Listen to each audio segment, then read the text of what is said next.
Hello everyone, hope you have been doing well. My name is Mohammed Yasser, and in this video we're gonna talk about VHDL for those who had some problems with it or some who had some issues in attending our labs in the week previous. So I'm gonna just have some examples and I'm gonna talk about both things, but in case you want to learn more, uh, we have this amazing Wikipedia page that you can go for. So it's just VHDL, and you can find a lot of materials here and a lot of examples that you can base anything on if you wish. So just for starters, what is VHDL? So VHDL stands for VHSEC Hardware Description Language. So VHSEC is very high speed integrated circuit. So it doesn't really matter what this description is. What about is it's a hardware description language. So you can use it to work on things like FPGAs and um, uh, integrated circuits. You can work that with the designs in mind. So what we're going to use it with, we're going to use it with our Xilinix simulator, and we're going to use it in the future for other things. But for now, we are just going to start out simple as much as we can. So we're going to start with a new project. Sorry, I already made a new project. In case your software doesn't look like mine, I'm just like you can move things down to the place that you want to be, and it should work just fine like this. So this is something a bit different from what you have, but this is uh, the way look I want for my workspace. So we're gonna just make a new source. I'm gonna go for VHDL, so VHDL module, and have it everything. So I'm gonna start out with the simplest example that we have, which is an AND gate. So let's call it AND gate, and I can, in this part, I can just actually add the port names to it can help me with that. So for example, I can have A, B, and let's say C. A and B are gonna be my inputs, and C is gonna be my output. We're not gonna talk about input-output ports in this tutorial, or probably in this course, because it is outside of our scope. It doesn't really matter for us right now. For now, we just go next and finish, and then it will give us the design summary. We don't really need it, we just need the VHDL code. So this is what you usually have. So you can have the design name and some other info, but all of this you can see there's two dashes right in front of them. This means that these are comments. We can just delete them and there's nothing that's gonna happen. So this is what you usually would open a VHDL new module with.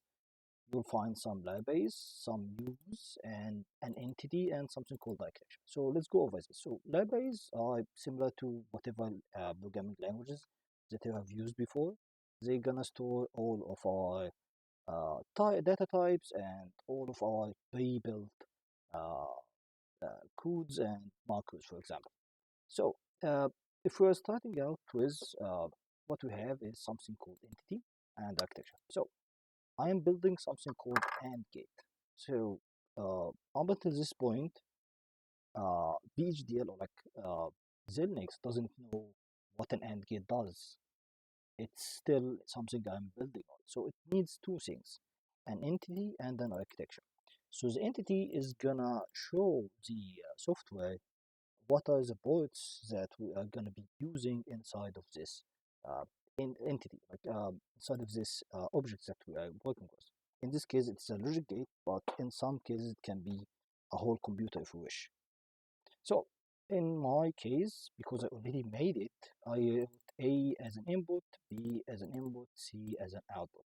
And this is something called standard logic. What is standard logic? It's one of the pre-built data types inside of Xilinx, or the library, which is called IEEE.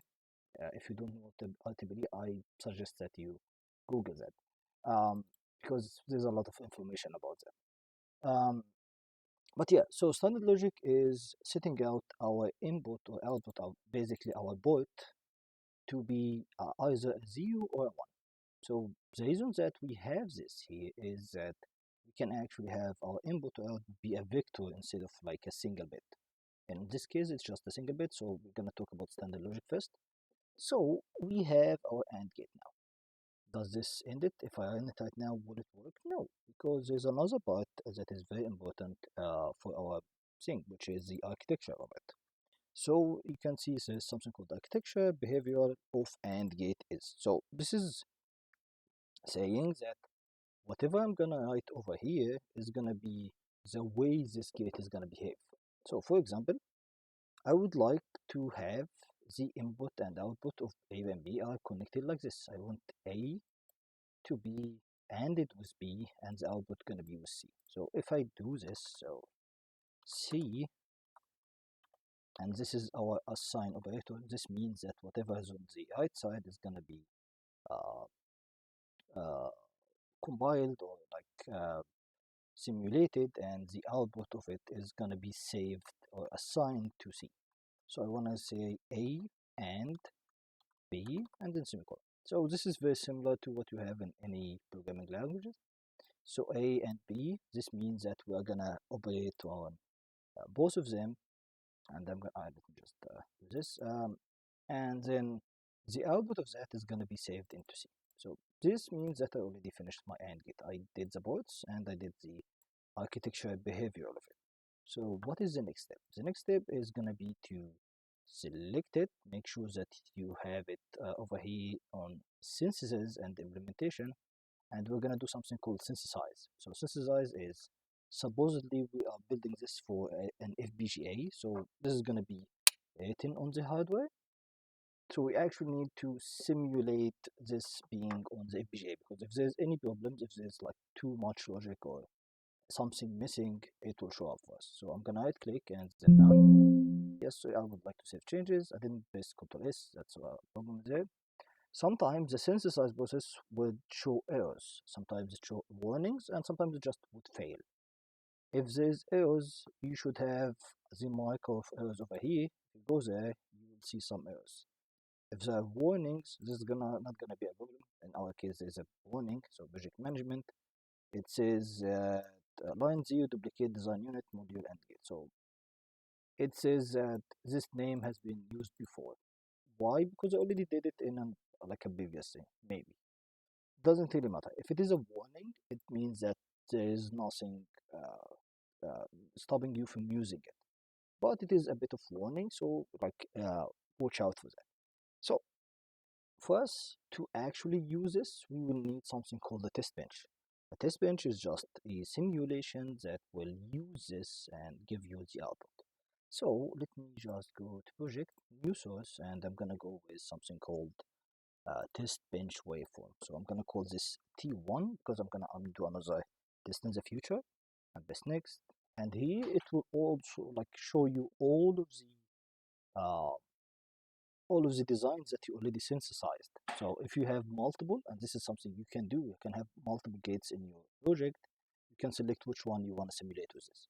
So I'm gonna base my AND gate and then finish, and it should give me this. So what is this? This is the what is called usually called the test bench, which is it's a setup for us to give inputs of 0 and 1s into our uh, input ports and get an output from that. So I can simulate the 0, 0, 0, 1, 1, 0, and all of that in the two tables that I would like to see and have it set up like this. So there's something called clock timing.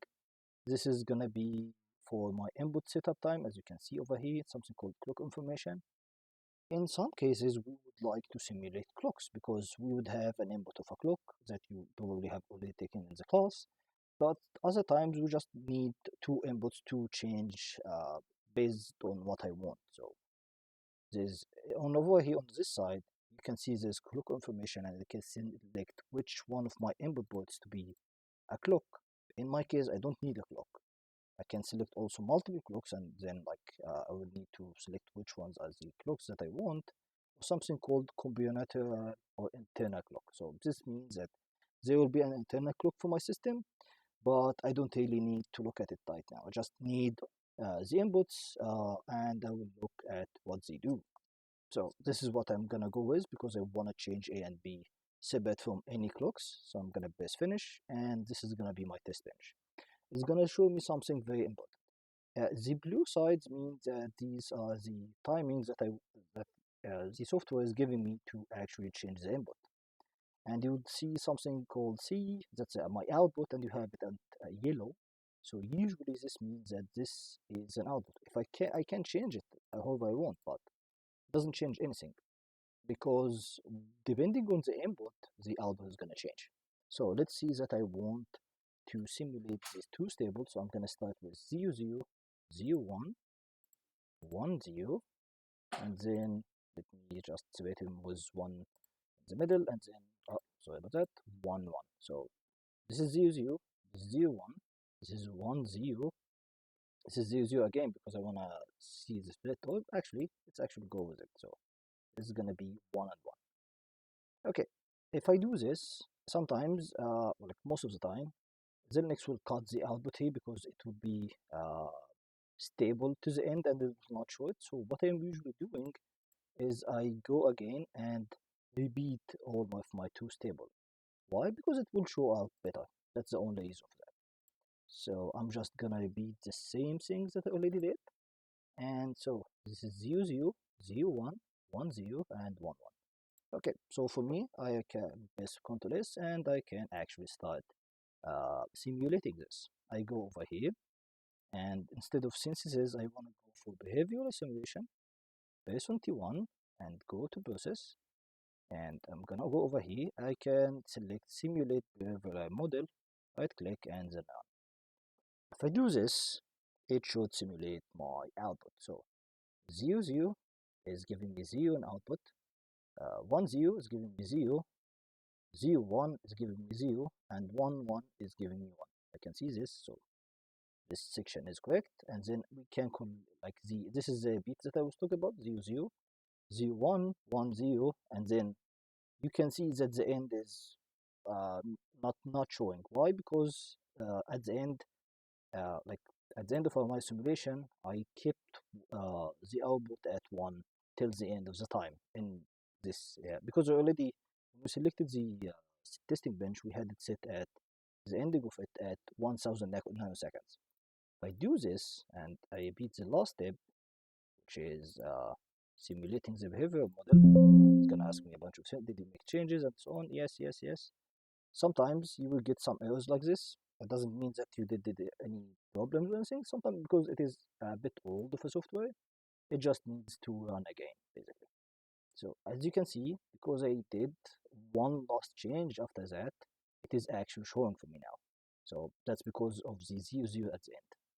And you can see that at the end, it is 0, 0 the input and the output is 0 as well. So this is how you should work with this. But this is something that I wanted to show you. It is already in the lab manual, but some people were having some problems with it, so I just wanted to show it off. Okay, so this is the first part. The second part is going to be about what if I want to have something more different than this. We're going to talk about something called process. So what is a process in, uh, in VHDL? So process is a block that is called sequential block.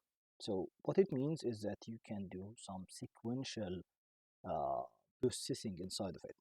This means that you can do if else, can do cases, you can do while loops, you can do for loops if you wish. For us here, it's gonna be a simple thing. So I'm just gonna delete this and I'm gonna do the same thing with the AND gate, but using if statements. So process.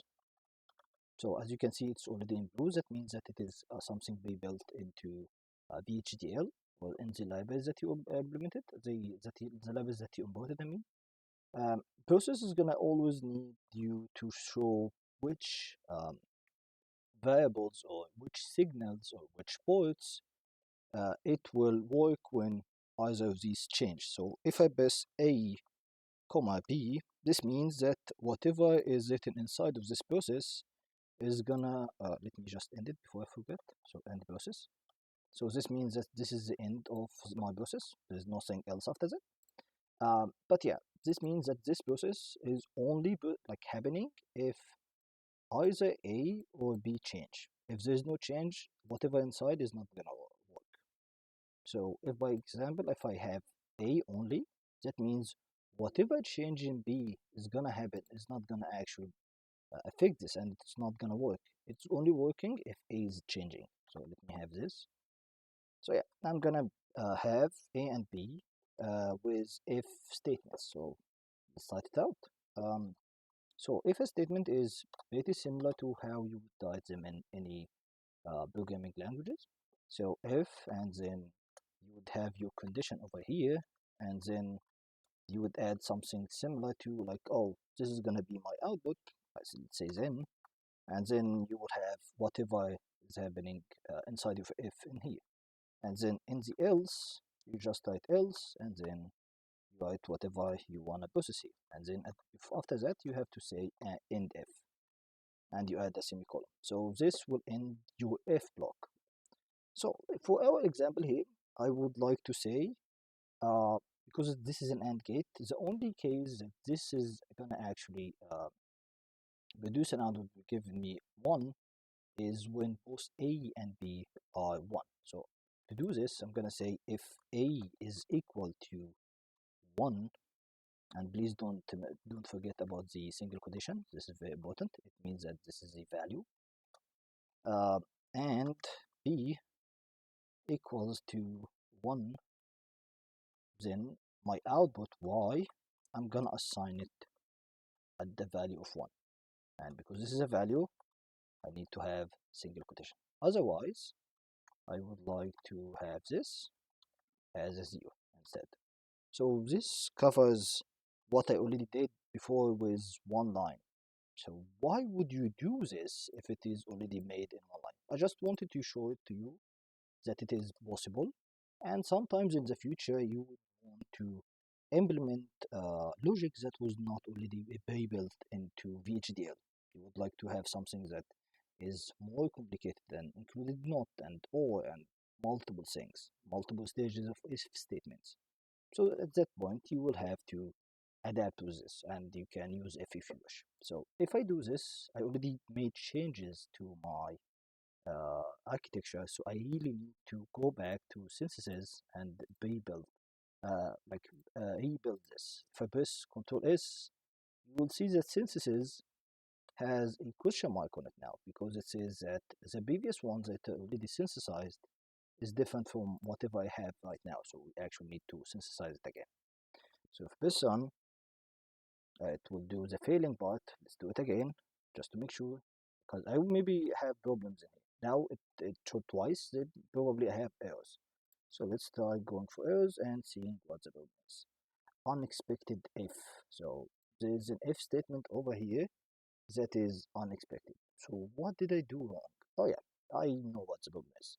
Inside of the process block, I need to have a begin similar to how in architecture I need to have a begin. So I will just have a begin over here. So this means this is the start of my process block.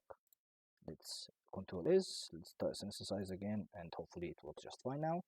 Now I have multiple errors. So it says that there's something undefined called Y. Yes, so I am usually writing the AND gate with A, B, and Y. In this case, I actually forgot and I have it in C, so I need to make sure that it is in C. So this is something that I wanted to show you, that you should always, when you have problems like this, go to the error tab and try to check if there's something that you can fix. So let's try again. There's still one more error. Let's look at it. Line 30, pass error, unexpected end. So there's an end here that is unexpected. Where is it? Oh yeah, this one. Why is it unexpected? Because I forgot to add a semicolon at the end. Let's try again, and hopefully this works this time. And yeah, it works just fine. That's good. So what is my next step? Let's actually go to my simulation. Okay, everything is good. I want to test this out again. So behavior simulation, go to simulate behavior. Remember that I have T1 selected in here, and I'm using the simulate behavioral model. So it should work just fine. Sometimes it gives this error. This usually means that there's like a problem with the software itself, not what was what wrote. So just run it again. and it gives the exact same output that we got first time. So this means that whatever we wrote just now works just as fine as what we already wrote before. So this was how you would use a process inside of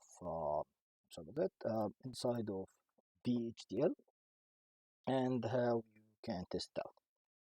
But yeah, so this is the first part. So there's another thing other than this. This is the test bench. If you go to source, I'm sorry, project new source, and go all the way to the end, you can find something called VHDL test bench. So what is this? This is very similar to this. The only difference is the test bench waveform is, as you can see, is a graphical interface. Let's say this one is going to be test 2 next, and I'm going to also select the end gate to be my test subject. Press next, press finish, and then suddenly I am faced with another VHDL code. So this is very similar to what we just did with our first simulation. The only difference here is that it's actually written in VHDL. So I can use it the same way, but in this time I actually can write out what I want. So why is this important? It is important because I can, if I wish to have this, and this is something that I don't want to mess around with, like I don't like, I'm sorry, this is not this one, this is output.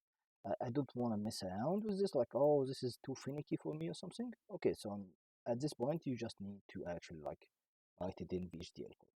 So if you look at this, you would see that because we already selected our gate, the AND gate, you have a bunch of codes that it is written down. So entity TD T2 VHD, this is the entity of the test bench that we have, and the behavior of it is that it's gonna be working on a component called AND gate. So whenever you see the word component inside of VHDL, it means that we are importing that component that was already made somewhere else into our code to be able to use it. So I have it written in another AND gate over here. This is the one that we imported into our test bench.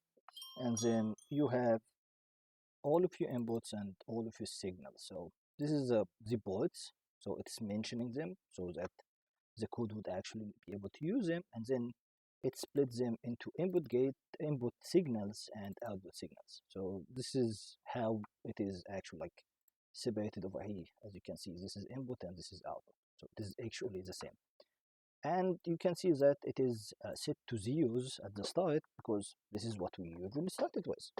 You can actually, like, if you wish, you can set it to 1 uh, or 1 and 1 if you wish, but for most people, we would start it with a 0. And then the instantiation, this is just, oh, we are gonna do some port mapping. We're gonna talk about this in the next video. Uh, but just to make sure that everything is connected together and we actually have our output. And then at the end, this is the process, this is the work that we're gonna work with. You can have multiple if statements inside of here if you wish, but we're not gonna do that. It says wait for 100 nanoseconds, so this is just to make sure that everything is finishing, and then asks you to place your stimulus here. What is the stimulus? So this is the what you want to like actually have happen in this case. For my example, because we are working with an AND gate, I have two inputs, A and B. I just need to actually set out the inputs for these two inputs, two input ports, to have an output. So if I want to set the values, if you remember, if I want to set the value, I need to do this. So just copy this and then copy it again, and then I'm gonna set A, sorry, I have caps lock on, then B. This means that I have set them to values. So let me set them to 0 and then have something called wait for 10 nanoseconds. So this is, as you can see, this is similar to this. So what this means is I'm gonna have the two inputs A and B as 0 and I'm gonna wait for 10 nanoseconds. So why do I do this? It's because just I want to actually have the 4 test cases. So A and B. So these are the 4 test cases. So once B is 1, once A is 1, and then once both of them as 1. So what if I do this? Hopefully it will give me the same output as this. So let's actually try it out. So I have test2 VHD. So this is the test that I have over here. I want to make sure that it works. So I'm just going to go into behavior simulation processes, open this, and then I'm going to go to simulate behavior model. You can find something called check syntax here. So if you run it, it's gonna check all of your code and make sure that the VHDL code is alright. There's no problems in. It gives me a check mark that is gained, and this is fine. Okay, I'm gonna run the simulation, and then yes, because there's another simulation on, it's gonna turn it off and open up. Okay, so it is working, but as you can see, I don't see the rest, like the last step, because as I told you, the last step is usually hidden in Xilinx. So what I'm gonna do is I'm gonna run all of my tests again, and this will do what we already did in the previous one. So let's go to processes, simulate behavioral. You don't have to do the check every time if you wish, because if you start the simulation, it will check for you. I did the error again, so I just turn the simulation again, and as you can see, here's the 100 nanosecond at the start for global stuff to just everything working. This is uh, 0 1, this is 1 0, this is 1 1, and you can see the output is over here. By the way, in the simulation, if you don't like how it is represented, you can actually just move things around. So you have that option for you if it is easier for you to see. So, and this is the repeat of my test bench, and then the end is also cut off like usual. So yeah, this is something that we did, which is fine. One more thing that I can do is if I don't want to look at this, I can actually print it into the terminal if I wish to. So printing into the terminal is a bit not, I wouldn't say tricky, but it's a bit different. So if I want to print anything, I would say report. This means that I'm typing something into the terminal and then have it between two double quotations. Let's say that I want to type what I entered here and the output of this. So what I entered here is A equals 0, B equals 0, and then I want to output the value of Y, which is the output of that. So let's actually make this before the weight, because it's gonna be, the weight is gonna be the next thing. Okay, and then I want the output which of Y. The way I write the output of Y is gonna be AND. So it is very similar to how you do it in, let's say, Python, by placing plus between two strings, and then I'm gonna have the output change into a string. So that would be std underscore logic. So this means that I'm gonna take this output, which is image of Y. So it's not Y actually, it's C this time. Yeah, I need to keep remembering this because I wrote it as Y in the previous example. So yeah, what this means is it's gonna report, it's gonna be outputting this into the output over here. So let's actually test it out before we go into any more stuff, just to make sure that I don't have anything missing. Okay, same problem. Let's run it again. Let's see if it works. Okay, so it is working, and you can see here over here, simulator is doing circuit initialization process. Finished, whatever, at 100 nanoseconds. So that is the time that this message is typing. A equal to 0, B equal to 0, and then 0. So this means that the value of Y is 0. Let me actually rechange this code because I forgot. I can just actually just do this, which is Y, let's say YC equals. So it's gonna type it out, C equals to 0. Let's check it out and see if it works. Yes, yes.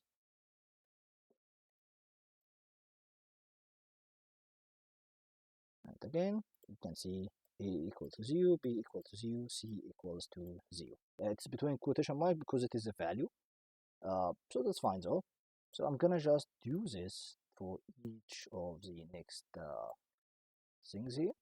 So there, over there, and over there. And don't forget to actually change the values of A and B because I actually don't have them as standard logic. Actually, I can do that. I can actually just do something like this, but it's gonna be very complicated. So let me just show you what I meant. I can do something like this, and have A here, and then repeat it for B and C, but I'm not interested in to typing that because sometimes I just make a mess and make mistakes along the way. So A is 1 over here, B is 1 over here, and this is the end of it. So let me just copy it and have it repeated so that we can see it twice.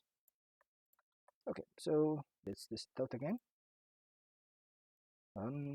It will make the same error probably. Same error, repeat it,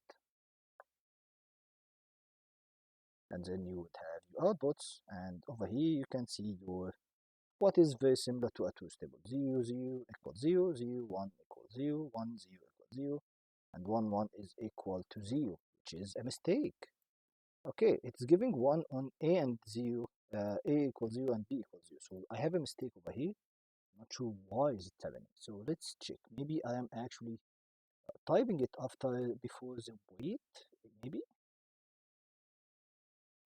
My Yeah, because I did type it before the wait happened. So 0 and 0 is inputted, but we didn't wait for that the output to change. So let me just have this the way. So this should work just fine. So I'm just reordering things to wait just for a bit uh, for the previous operation to actually finish. So if this works alright, then we are off to the races. Same problem, run it again. Okay, and we have our output as correct this time. 1, 1, and 1. So if you do this, remember to correctly uh, have your report after a bit of a wait, just to make sure that everything is working. If you want to ensure that it is not contradicting with this, just add another wait after that, if you wish, but you don't have to. So now you know how to do this. Okay, I hope this was helpful. There will be another video linked as well for usage of multiple entities in the same project and how to test it out. That was all right for you. If you have any questions, you can go ahead and ask me. If that's all right, then please go ahead and do your assignment. Hope you have a great week. Goodbye.